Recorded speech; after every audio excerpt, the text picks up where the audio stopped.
Good afternoon, and welcome to Ulta Beauty's conference call to discuss results for the Ulta Beauty fourth quarter 2024 earnings results. At this time, all participants are in a listen-only mode. A brief question-and-answer session will follow the formal presentation. We ask that you limit yourself to one question and then re-enter queue for any additional questions.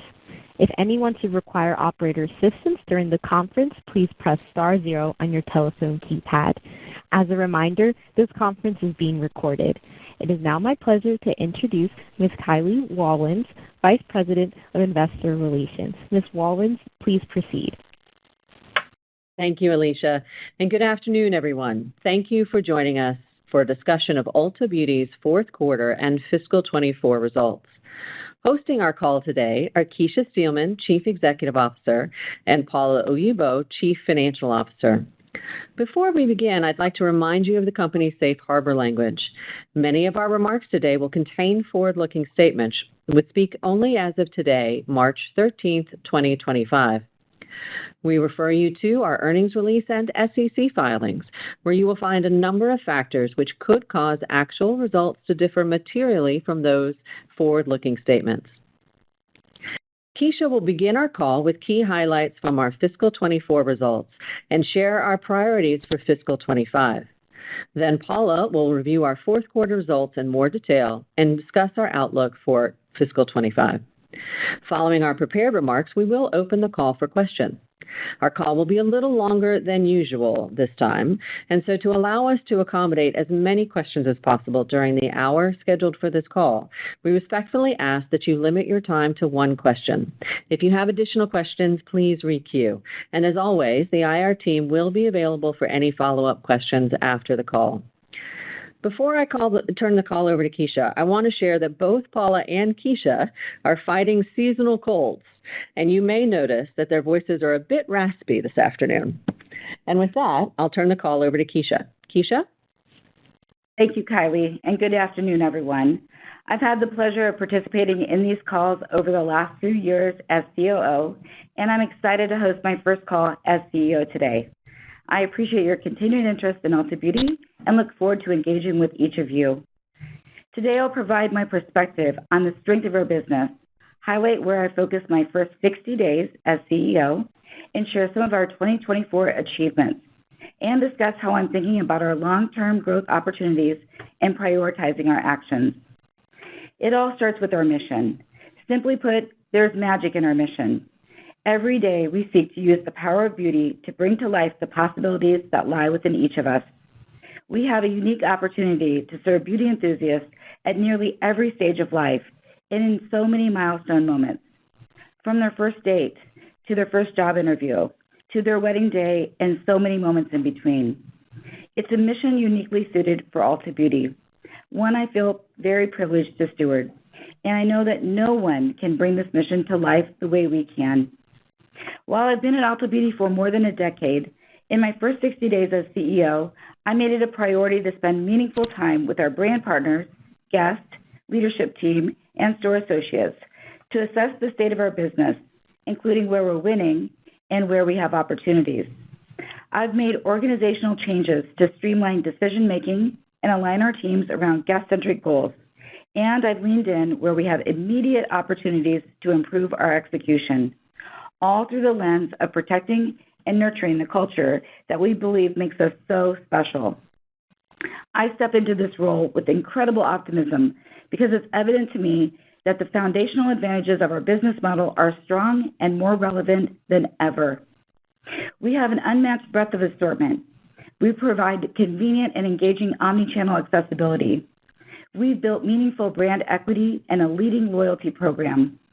We have a strong financial foundation with stable operating cash flow, and we have more than 58,000 talented associates who are the heart of our company and represent our brand to our guests every day. The beauty landscape has fundamentally changed. Guest expectations continue to rise, and the pace of change is accelerating. The competitive environment in beauty has never been more intense. For the first time, we lost market share in the beauty category in 2024. I am aware of the challenges that we face. Some of them are external, while others we own. Our business is bigger, and we've managed unprecedented category growth, and it is more complex as we've expanded our assortment and added new fulfillment choices like buy online, pickup in store, ship from store, and same-day delivery. These capabilities are driving guest engagement and enhanced accessibility, but have also resulted in execution challenges, particularly in product transitions and launches as we leverage new tools and processes. As a result, our in-store presentation and guest experience today are not as strong as we would like. These are opportunities well within our control. We've identified specific gaps and we're working quickly to address, and I'm leaning in with our teams and brand partners to improve in-store presentation and inventory levels to deliver a better guest experience. It's clear to me that how we've operated must change to ensure that we capture the opportunities in front of us. We are focusing to ensure the guest is at the center of everything we do, and we intend to move faster, invest strategically, and optimize our business to achieve our long-term goals to drive profitable growth and market share. I'll dive into our long-term plan to achieve these objectives shortly, but first, let's review the progress made in 2024. We're proud to have finished the year ahead of our expectations. Paula will share more about our financial performance in a few minutes, but I want to highlight just a few of our key 2024 achievements, including enhancing our assortment through the relaunch of our Ulta Beauty collection and the launch of 40 new brands, including exclusive brands like XO Chloe, Noise, Win Beauty, and guest favorites like Charlotte Tilbury, Ilia, and Tatcha. Expanding accessibility through the opening of 60 net new stores, 100 new Ulta Beauty at Target shop-in-shop locations, and improved digital functionality. We also initiated plans to launch in Mexico and most recently announced our expansion into the Middle East in 2025. Relaunching and growing our loyalty program 3% to a record high of 44.6 million members, driving significant gains in brand love and social engagement through compelling marketing and advertising efforts, and completing several transformational infrastructure investments, including the upgrade of our ERP system, digital store, and data ecosystem. Looking forward, we remain optimistic about the strength and resilience of the beauty category. We are mindful that consumers are navigating a dynamic macro environment, but we continue to expect healthy consumer engagement in beauty. While the category has normalized, we believe in the positive dynamics within the category, including a strong and growing connection between beauty and wellness, increased digital usage, a strong innovation pipeline, and consumer engagement. And we expect these dynamics will support continued category growth in the low to mid-single-digit range over the next few years. Now, I want to share how we're prioritizing our actions as we look to deliver a stronger guest experience and value to our stakeholders.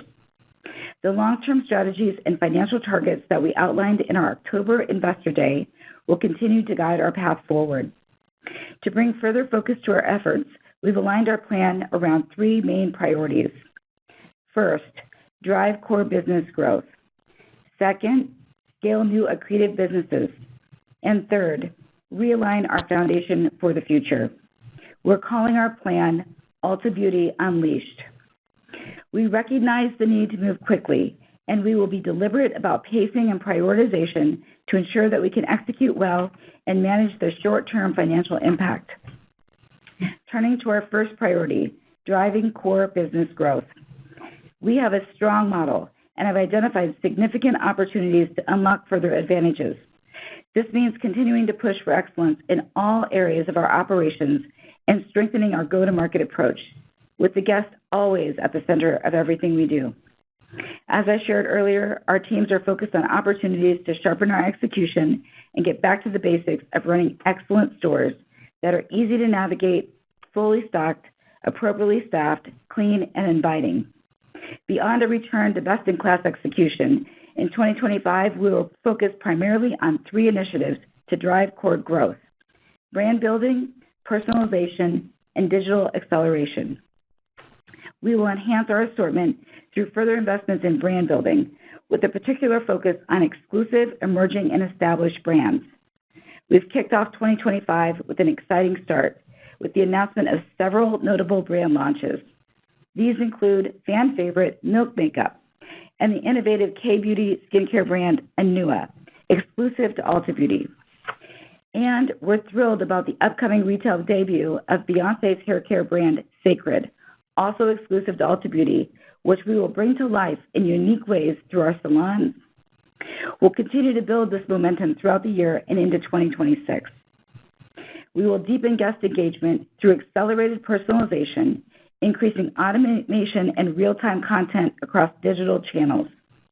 We will accelerate our digital efforts, delivering new enhanced features on our app and website aimed at elevating the guest experience. Second, we intend to scale new and creative businesses to capitalize on key growth opportunities and ensure that we remain resilient in a rapidly changing world.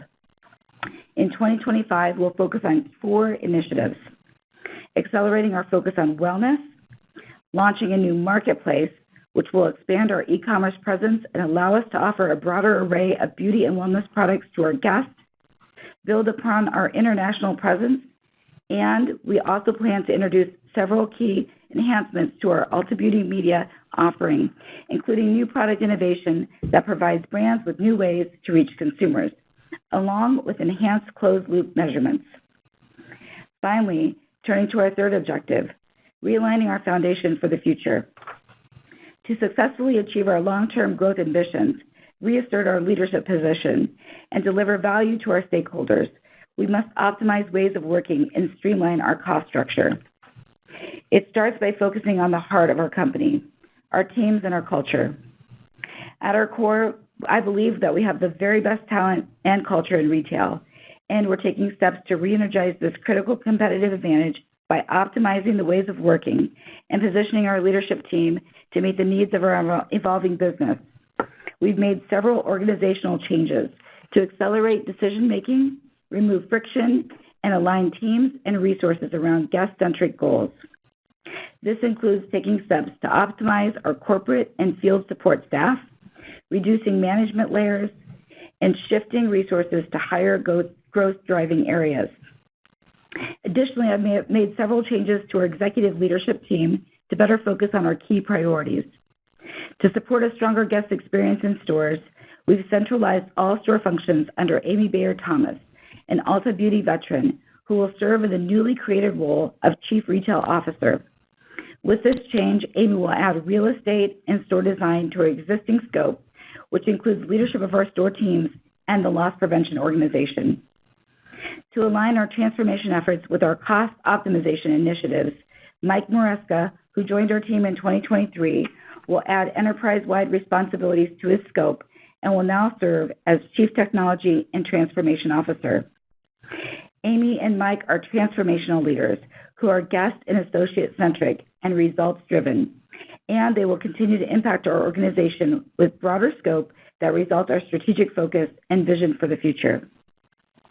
To facilitate a stronger omni-channel assortment of all things beauty and wellness, we've brought our digital and e-commerce teams together with our merchandising and planning teams under Monica Arnato, who now serves as Chief Merchandising and Digital Officer.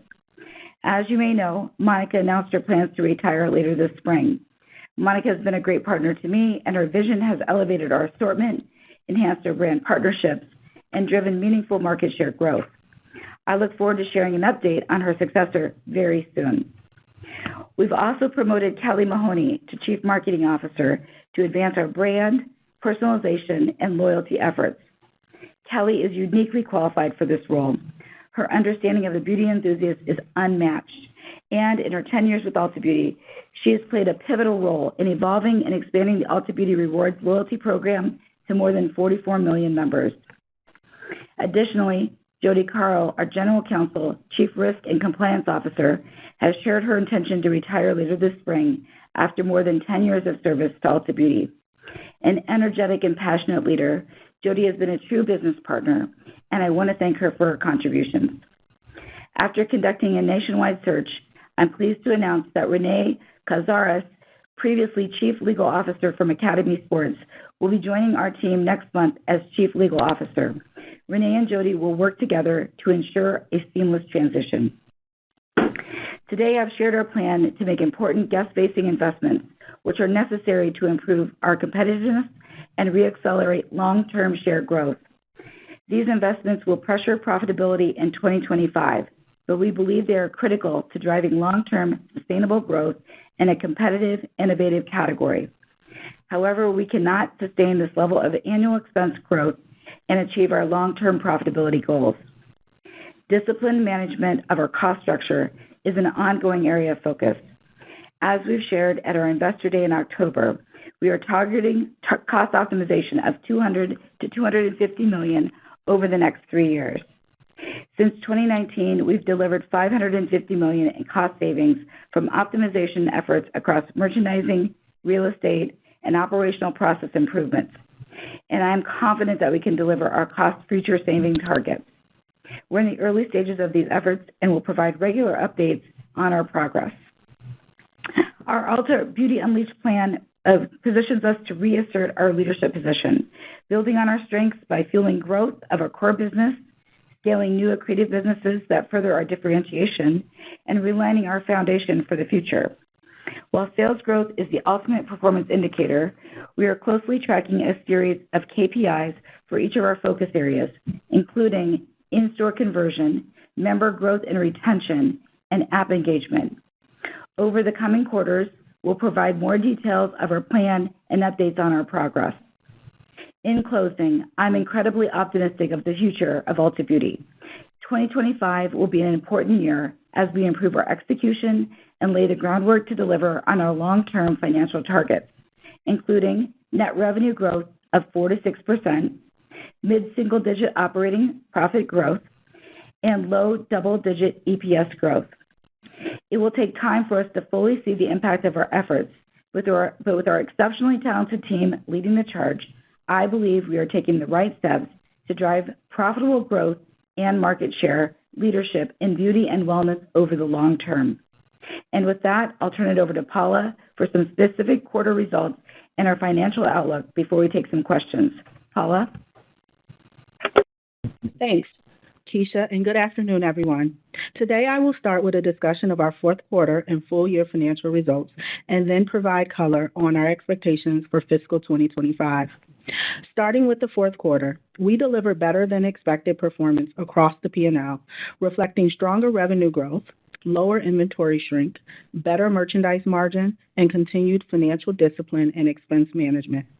Net sales for the 13-week quarter decreased 1.9% to $3.5 billion, compared to $3.6 billion in the 14-week period last year. During the quarter, we opened 9 new stores, closed 1 store, and remodeled 5 stores. Comparable sales for the 13-week period increased 1.5%, driven by a 3% increase in average ticket, partially offset by a 1.4% decrease in transactions. Other revenue declined $6 million to $71 million, primarily due to lower income from our credit card program.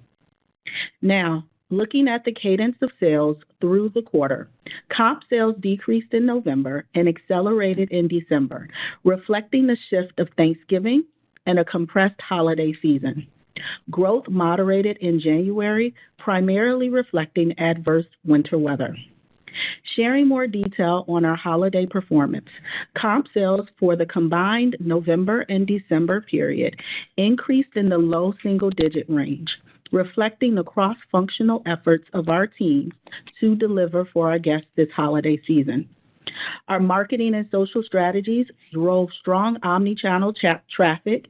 Our enhanced fulfillment options provided increased convenience and accessibility for guests, and our curated assortment of new and exclusive core products, balanced with value-focused holiday kits, drove strong engagement. With additional staffing, new tools, and unique events, our store teams delivered great guest experiences, and our DC teams flexed up to ensure our stores recovered quickly post-holiday. From a channel perspective, we saw growth across both store and digital channels. E-commerce sales for the quarter increased in the mid-single-digit range, and comp store sales were modestly positive, an improvement from the third quarter trend. Turning to sales performance by category, fragrance was our strongest category, delivering double-digit comp growth primarily driven by newness, men's fragrance, and multi-branded gift sets. Comp sales in the skincare category increased in the mid-single-digit range, as strong growth in body care was partially offset by decreases in prestige and mass skincare. New brands, including Sol de Janeiro, Naturium, and Tatcha, delivered strong growth for the quarter, but this strength was partially offset by lower sales from brands which have experienced increased distribution or lacked strong social engagement last year. Comp sales in the hair category increased in the low single-digit range, primarily due to newness and product exclusives in hair tools, as well as healthy guest engagement with key promotional events. The makeup category experienced a mid-single-digit decrease, largely driven by mass makeup, reflecting softness in brands which lacked strong newness and social engagement last year. Finally, services delivered low single-digit comp growth, driven by increases in salon and specialty services, including ear piercing and makeup services. For the quarter, gross margin increased 50 basis points to 38.2%, primarily due to lower inventory shrink. Our investments in protective fixtures, training, and labor, combined with enhanced inventory management processes, are delivering results. For the full year, shrink as a percentage of sales was 20 basis points lower than fiscal 2023. Additionally, gross margin in the quarter benefited from favorable channel mix due to lower e-commerce shipping costs and higher merchandise margin, mostly offset by higher supply chain costs, lower other revenue, and deleverage of store fixed. Moving to expenses, SG&A was $816 million, $5 million lower than last year, largely due to lower corporate overhead, partially offset by higher store payroll and benefits. Corporate overhead was lower for the quarter, driven primarily by lower consulting expense as we anniversaried implementation costs associated with key infrastructure investments. The increase in store payroll and benefits was driven by higher health care costs, increased payroll hours per store to support the guest experience during holiday, and higher average wage rates. As a percentage of sales, SG&A increased 30 basis points to 23.4%. Depreciation increased 12% to $70 million for the quarter compared to $63 million last year, primarily reflecting new store and supply chain investments. Operating profit was $516 million, approximately flat with last year. As a percentage of sales, operating margin increased 30 basis points to 14.8% of sales, and diluted earnings per share increased 4.7% to $8.46.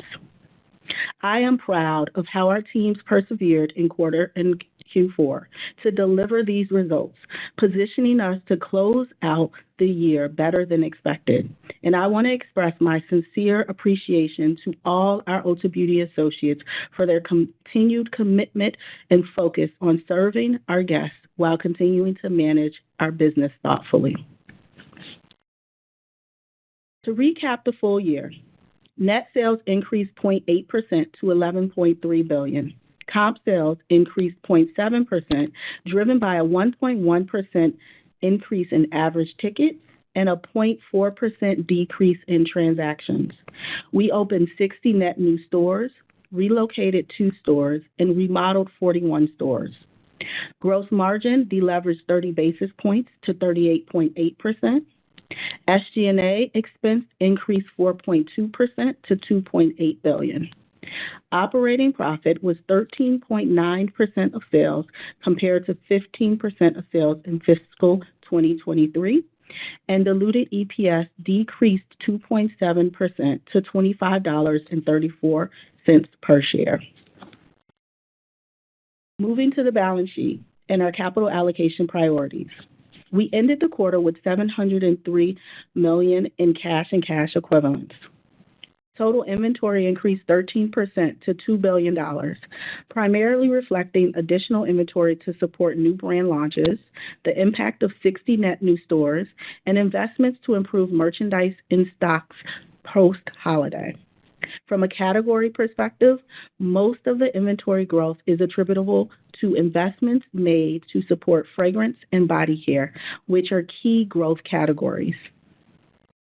Turning to capital allocation, our healthy business model generated more than $1.3 billion in cash from operations, enabling us to reinvest $374 million to support future growth and return $1 billion in capital to shareholders through our stock buyback program.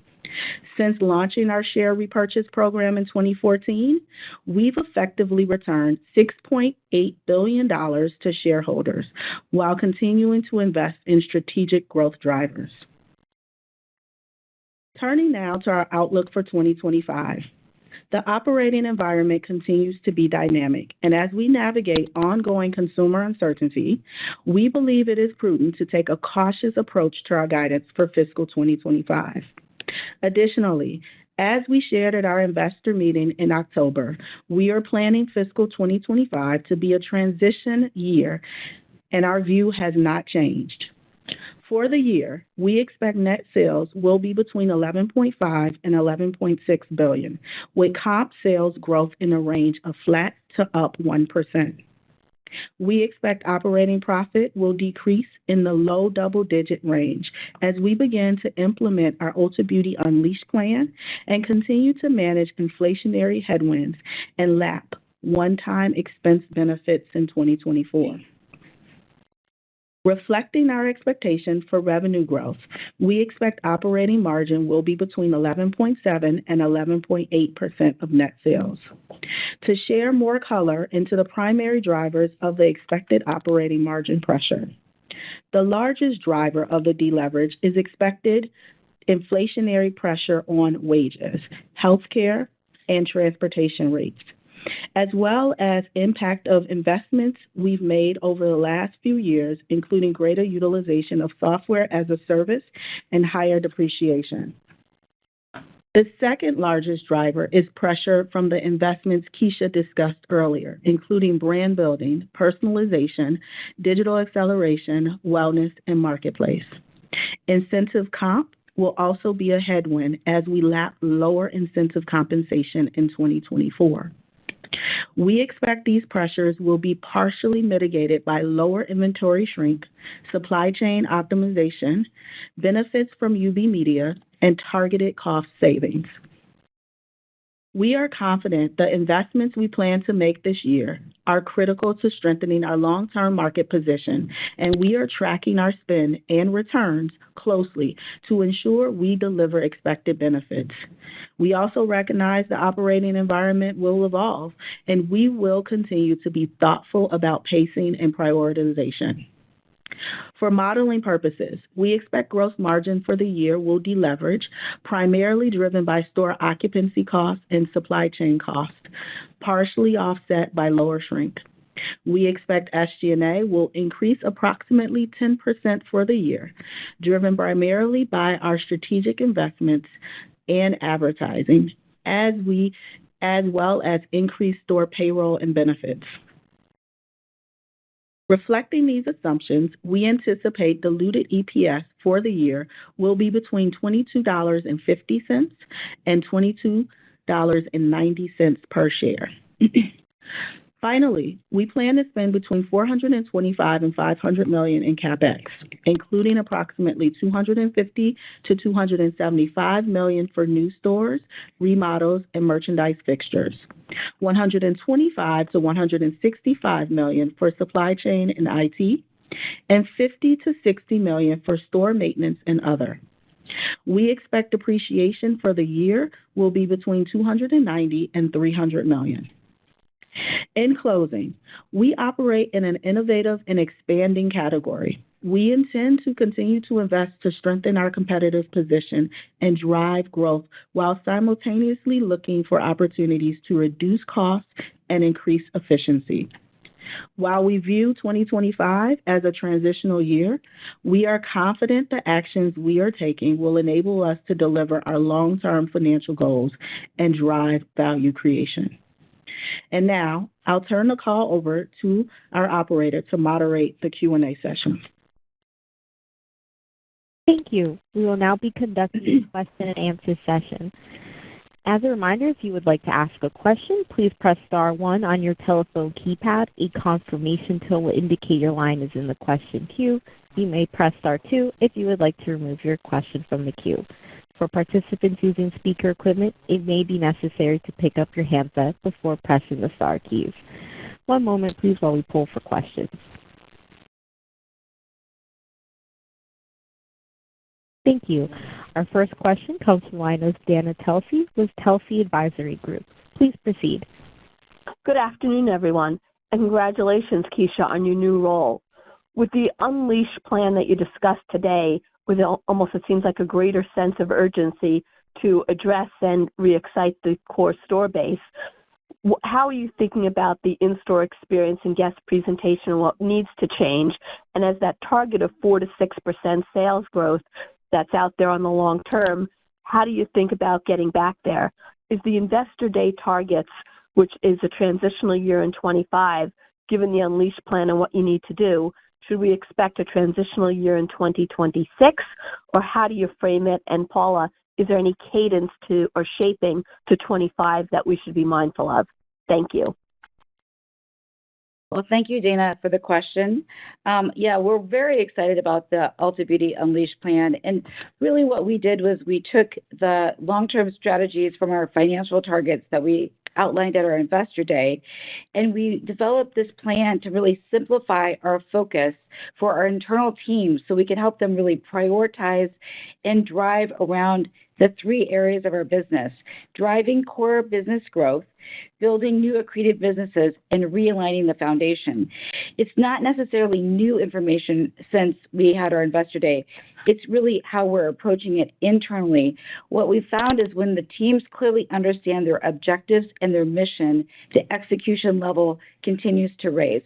And then I would say the other nuance is the change that we've made with the transformation office, now reporting into Mike Maresca, having full visibility end-to-end and stage gating our investments so we can see and track how the investments are performing, and also holding our teams internally accountable, give us great confidence and that we can continue to drive the execution in 2025 and continue to move the business forward.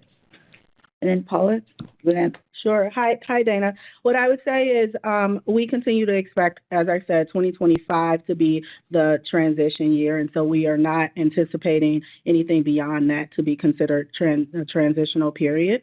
And regarding your questions regarding comp, so expecting comp from flat to up 1. What I would say is, we're not planning any wide variation in comp quarter to quarter. The environment continues to be dynamic with ongoing kind of consumer uncertainty and such. And so we've set this level at a comp level that we're confident we'll be able to achieve. We do recognize, though, that given Q1 and Q4 were our strongest quarters in 2024, that Q2 and Q3 likely has the greatest opportunity from a comp perspective. Hope that helps. Thank you. Thank you. Our next question comes from the line of Lorraine Hutchinson with Bank of America. Please proceed.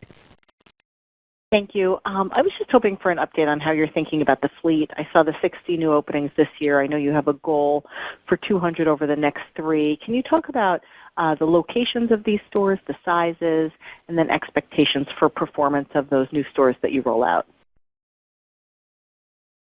Well, I would say that we have a very robust process around our real estate site selections. And, the rich member data that we have, we can see opportunities where there's infill opportunities, and there's also opportunities in where we can continue to expand in the areas that we already have stores because there's additional market share opportunities. We see these being a mix of formats going forward, very balanced in our approach. We don't really see that we're leaning one way or another on any of the formats in terms of size. So I'd say it's more of our traditional plan of new store launches and rollouts for the future.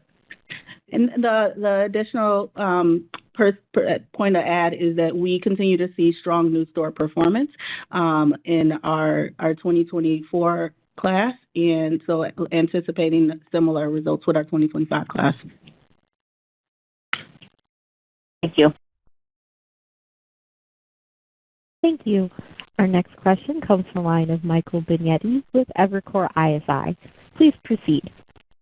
Hey guys, thanks for taking our question. So Keisha, you've been at Ulta a long time, and you've developed a unique knowledge of what's made it successful in the past, but the industry dynamics that led to a lot of those successes have obviously changed. And you take over at a point in time with a lot of cross currents in what's a very resilient category historically. I guess Ulta's experience through that period has been slower sales and perhaps some share losses that you mentioned earlier on. You've been a part of the early innings of resetting the strategy with the Analyst Day plan that you referenced, and the company has reset the near-term margins lower to allow for some investment. What do you see as the most important things to rebuild your moat around the business, given the competitive dynamics today? Is it through assortment, or do you need to make meaningful changes to loyalty, serious changes to the supply chain? What are the critical pieces to get right today that are different in the past? Well, thank you, Michael, for the question. I would say that, the retail environment, especially in beauty, has always been competitive, but the competitive intensity is continuing to accelerate. So there's not just one area, I believe, of the business that you can lean on. You have to really be balanced in your approach, which is why we've called our Ulta Beauty Unleashed plan, really focusing on all of the parts of the business that make us not only uniquely special at Ulta Beauty, but are also the drivers of leveraging our strengths and supercharging them.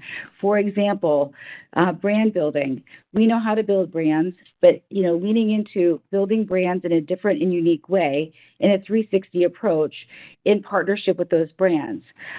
Marketplace, allowing us to have an even broader assortment in a lower risk way to offer broader assortments to our guests.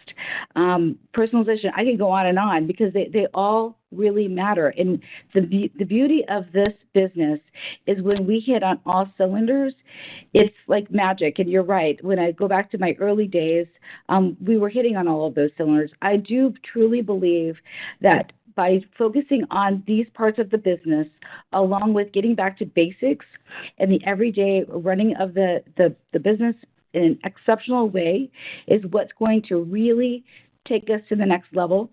And I mentioned in my comments, too, of really keeping the guest at the center of everything we do. And that's really what this Ulta Beauty Unleashed plan is. It's about keeping the guest at the center of everything we do, along with closely aligning our associate at the same time, because our associates are the best representation of our brand, because they're the ones that are interacting every single day with the guests that are coming in our stores. Thank you very much. Thank you. Our next question comes from the line of Adrienne Yih with Barclays. Please proceed. Good afternoon. Congratulations, Keisha. I wanted to go to my one question is going to be on the new categories that you talked about, kind of to spur growth over the long haul. Can you talk about where you're underpenetrated? I think when we were at the Analyst Day, you and I talked about kind of health and wellness as an emerging secular trend on top of beauty. If you could talk about some of the opportunities you see in the near term and then over the longer term horizon. Thank you very much. You cut out a little bit on the beginning, but I think you were asking about wellness. Wellness is a category that's large and growing, and we see consumer engagement and product innovation just continuing to expand. Today, we have dedicated space, but it's limited in our stores. It's about 8 feet in most of our store locations. There's new categories that we really feel like we can lean into, like nutrition, mindfulness, everyday care, and sleep. It's all really, really important. In 2025, where we're going to be looking at leaning into is really, it starts with our leadership. We've created a new dedicated commercial leader and team that they're committed to just driving wellness at Ulta Beauty. We're also looking at expanding our wellness assortment to at least 20 new brands in short order. And then looking at designing and implementing an expanded in-store presentation in select stores. stores. We're continuing to lean in on this. We do think that there's just this mergence between beauty and wellness, and we'll be able to share more in the coming months. But we've got the plan and the team, and we're ready to now start moving in the right direction to bring this to life. And I appreciate the question. Great. Thank you very much. Best of luck. Thank you. Our next question comes from the line of Simeon Gutman with Morgan Stanley. Please proceed. Hi, Keisha. It's Simeon. How you doing? My question is, back at Analyst Day, I was a little surprised that there was more focus on new store growth as opposed to looking back at the fleet and enhancing the current fleet. So I wanted to get your take on it. What can you do with the fleet? I'm surprised there isn't more of a refresh. Do you agree with that perspective? And then can the focus of the business tilt in 25 or 26 to focus more on remodels? Thanks. Yeah, I'll maybe take the start of it, and I'll ask Paula to weigh in on some remodels. What I shared earlier is that we do have such great data around where there's opportunities for us to continue to take share in the United States. And that's where we're leaning in additional new stores. We don't want to overbuild our store fleet. We've seen that before in retail, and I don't want to be a part of that by any means at Ulta Beauty. So when we're looking at new stores, we're very confident that we can continue to take share and open those new stores in a very profitable way. In fact, one of the largest assets that we have are our stores in and of itself. I appreciate your question around, can you make the stores that you have currently in place even more profitable? And I would say yes. We're continuing to lean in and look at ways in which we can continue to drive even more profitability out of our existing store fleet. Wellness is one of those areas that we're leaning into, where you look at, can we trade out categories that are less productive and give this space to a new and emerging type category? Also looking at assortment. Are there opportunities for us to continue to refine assortment to make sure we're looking at the tail? It's something that is really, really important. And then, keeping the guest experience front and center.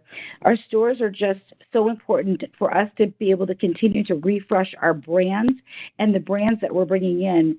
The one thing that's changed, even in my 10 years here at Ulta Beauty, is that beauty is becoming a little bit more fashionable and in and out, and you've got to be on the cutting edge and the trend, and you've got to be really flexible with the space that you have dedicated to brands in the store. And that's one of the things that we've really been leaning into with our renovations, is having more universal type fixtures so we aren't locked into bigger boutiques, et cetera. So it gives us a lot of flexibility to bring brands in and out. And then, Paula, did you want to add anything about renovations? The only thing that I would add is just a reminder, we're expecting to remodel 40 to 45 stores this year. But the other thing to keep in mind is that we actually touch our fleet quite often with our merch as we are bringing in newness into our stores and launching brands and lifting certain categories. And so actually we do a really good job of keeping our fleet up and updated and fresh. And then also, as we shared at our Analyst Day, I mean, our fleet profitability is very, very high, and we watch it very closely to continue to maintain that level of profitability. Thank you. Good luck. Thank you. Our next question comes from the line of Steven Forbes with Guggenheim Securities. Please proceed. Good evening, Keisha, Paula. I wanted to follow up on market share, and certainly appreciate the optimism around the Unleashed plan, but curious if you could maybe frame or reframe up how you guys are thinking about planning for some of the factors that may be out of your control, right? Cannibalization and distribution point expansion. And then specific to cannibalization impacts, now that we've sort of had more time pass here, can you maybe give us your renewed thoughts around how long it takes a cannibalized store to recover and return to sort of company average comp profiles?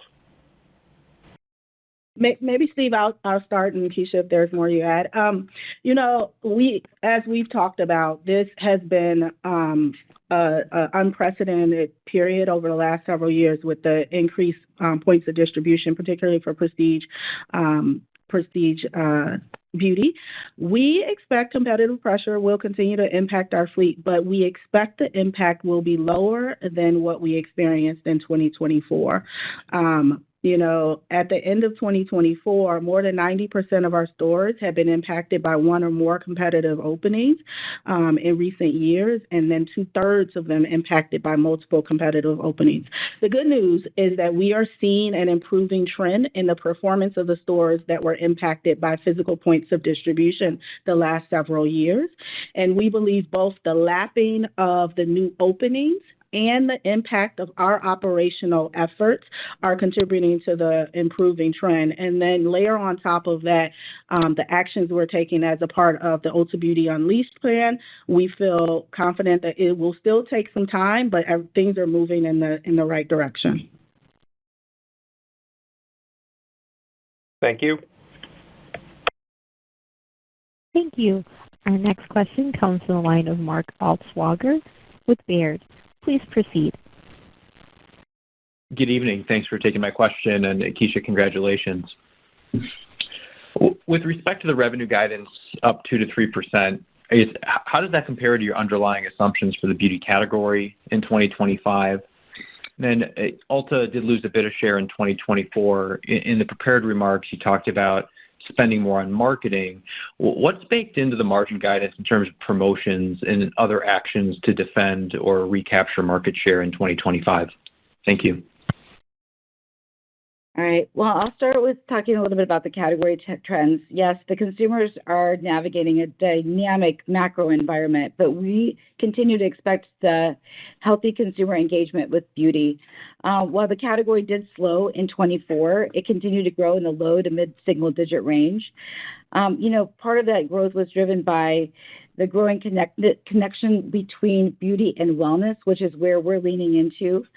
There was a healthy innovation pipeline, and we feel good about our innovation pipeline also for 2025, and also just having strong overall engagement within the category.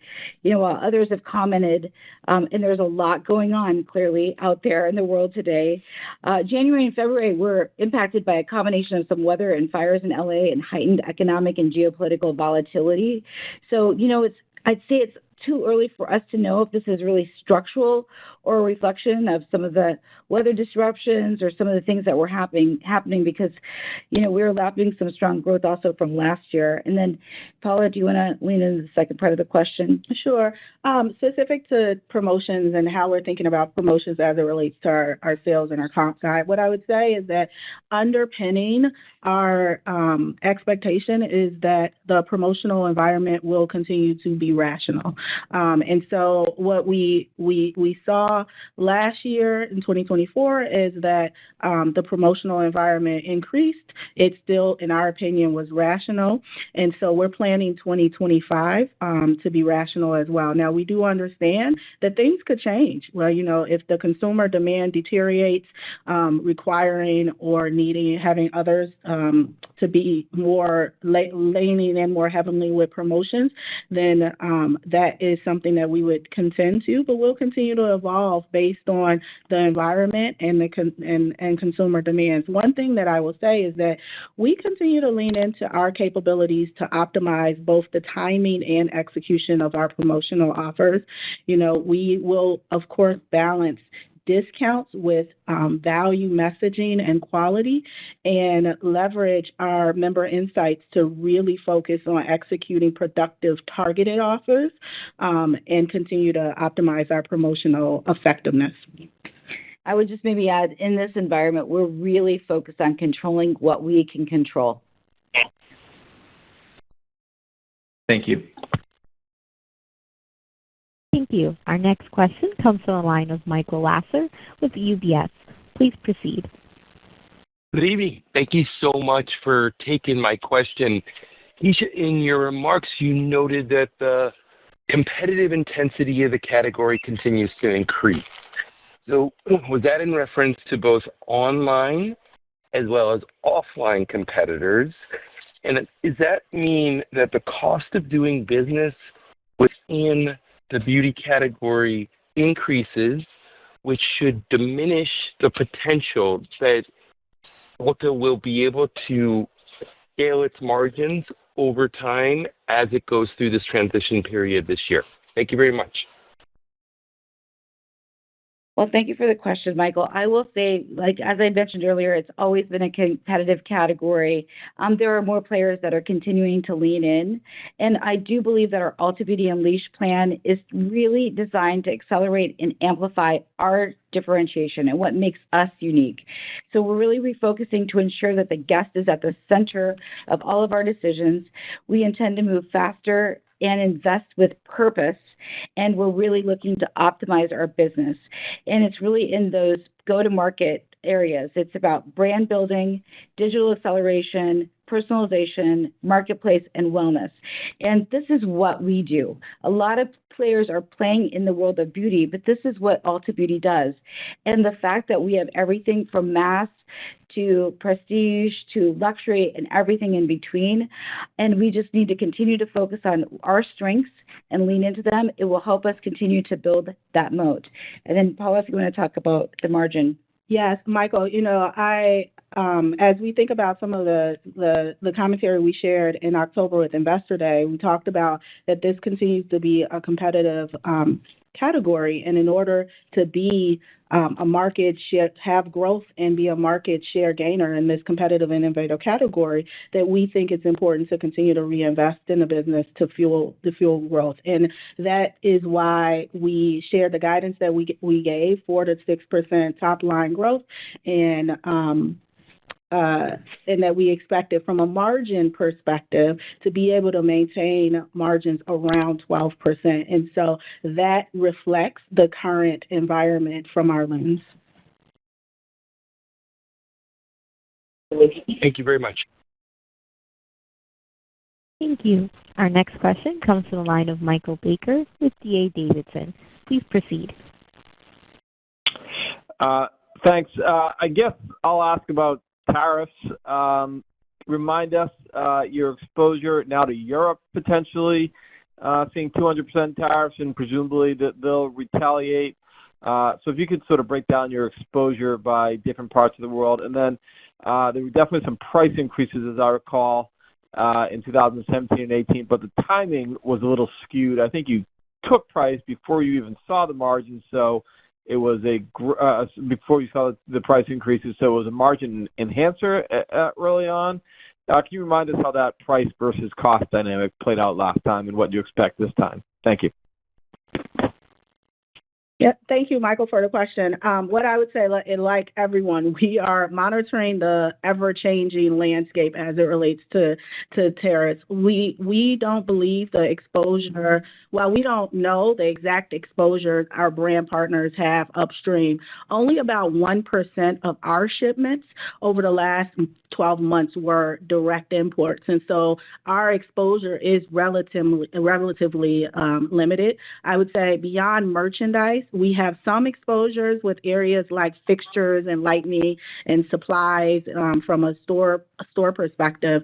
And then largely from a merchandising perspective is our Ulta Beauty Collection brand. But again, like I said, relatively limited, and similar to how we successfully navigated in the 2018-2019 period, our teams are staying very close to the evolving situations, and we're continuing to navigate it and scenario plan, both for our business as well as with our brand partners. Thank you. Thank you. Our next question comes from the line of Ike Boruchow with Wells Fargo. Please proceed. Hey, good afternoon. Thanks for taking the question. I think, Paula, can I have two clarifications? So first on the promo, or I'll call it the merch margin line for this year, you said rational, similar to 24, but the merch margin trend in the first half of last year was very different than the back half. You were much more stable. I think you were flat to up. You were down decently in the first half. So just to compare it to 24 is tough. Like, would you compare it to the back half of 24? Just some clarity on how to think about merch for the year would be helpful. And then I'm sorry, just a clarification on the comp outlook, 0 to 1. And I think you said similar every quarter, but Q4 and Q1, I guess the low end of the 0 to 1. Just trying to make sure I understand how to think about the first quarter comp relative to your commentary? Thanks. Okay, I'm going to answer the last question around the comps, and then I might need you to give me what you're asking for on promo and merch margin if you were speaking of 2024 or 2025. On the comp for 2025, so what I shared is, yes, flat to 1 for the year, and we are not planning a wide variation in comp quarter to quarter. And then the additional color I was given is that because Q1 and Q4 were our strongest quarters in 2024, then I would expect Q2 and Q3 to have the greatest opportunity from a comp perspective. Got it. Okay. And then just to go back. Yeah, thank you. And then basically what I was asking on the merch margin for 25, you said similar rational promo pricing in 25, which is what you said you saw in 24. I was just saying your merch margins were down in the first half and flat to up in the back half. So are you saying similar to what you saw in the back half of 24? Just because it was very volatile through the year, which is a similar way to ask is just, are your merchandise margins planned flat to up, or should they decline again? Yeah. Based on what you're saying. No, I appreciate the question. I'm probably not going to get into specific expectations around merch margin for the year, but the point that I was making about promotionality is that we expect promotions to be rational this year, and that is assumed within our guidance. You know, if I go back to gross margin for 2025, we expect gross margin will deleverage, primarily driven by store occupancy costs and supply chain costs, partially offset by lower shrink. And obviously, gross margin is impacted by the comp of 0 to 1, which is causing us to deleverage on many of our fixed costs. Got it. Thank you. I think, Alicia, we have time for one more question. You got it. Our last question comes from the line of Ashley Helgans with Jefferies. Please proceed. Hi, thanks so much for squeezing me in. Any more color you can share on the new marketplace and just how it differs from your current online platform? And then, Paula, you called out that the brands that have increased distribution have been drags. Just curious how you're planning to combat that headwind. Thanks. Thanks, Ashley, for the question. I'll start. So yes, you know what we're seeing is that our beauty guest needs, they are continuing to evolve, and we want to be able to expand our offerings in a lower risk way, and this really enables us to do that with Marketplace. We have thousands of brands that want to come work with us, and what we're doing is we're opening a closed Marketplace, so it's invitation only, to enable like a curation site, and that actually went up live today, so brands can actually start signing up officially today. You know, we're expecting a mix of new and established and emerging brands that are really focused around beauty and wellness. One of the other things that we're really focused on is that our members will be able to earn points on their Marketplace purchases, and that the guests will be able to return their Marketplace purchases to our stores. So we're trying to make this as seamless as possible for our guests. The plan is to launch this in the back half of 25, and we've got a dedicated team that we're building around selling and operations to operate this model. We don't expect it to be material in 25, and we're going to continue to share more details as they become available.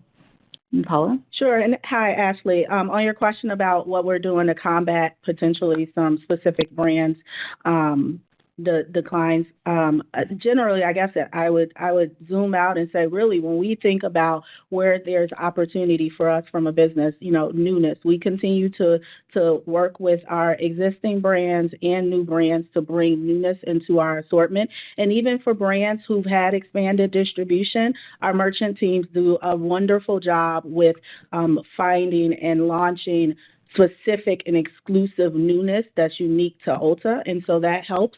And then one of the key priorities within our Ulta Beauty Unleashed plan is brand building, which is focused on building and growing brands and increasing the level of brands that are exclusive in our assortment. And so those are the key strategies that we have that would help with that.